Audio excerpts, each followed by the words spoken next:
Dahil hindi pa nakakabangon sa bagyong Ada, kanya-kanya ng diskarte ang mga taga-Catanduanes para maitawid ang araw-araw na gastusin.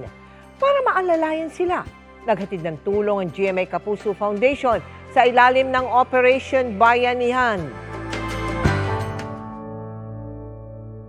Sa tuwing masama ang panahon sa probinsya ng Catanduanes, kabuhayan ng mga residente ang naaantala at matinding naapektuhan. Katulad ng sinapit ng mangingisdang si Jack mula sa bayan ng Karamuran. Dahil sa naranasan nilang walang tigil na pag-ulan, dala ng shear line na pinalalapan ng pananalasa ng bagyong Ada. Halos 3 linggo na siyang hindi makapalaot. Mahirap talaga pag-aaral yung mga anak ko.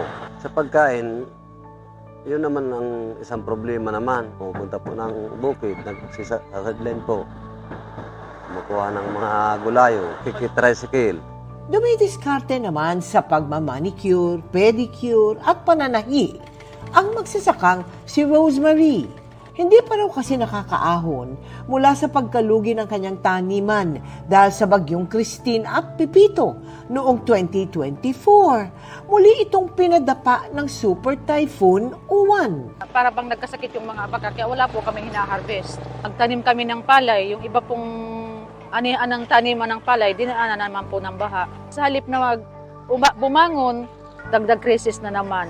Kaya sa pagpapatuloy ng Operation Bayanihan ng GMA Kapuso Foundation sa Catanduanes, nagtungo naman tayo sa Karamuran para maghatid ng food packs. Nagbigay rin tayo ng mga gamot, vitamins at face mask sa kanilang rural health unit. Maraming salamat po sa GMA. Nakapunta dito po sa amin.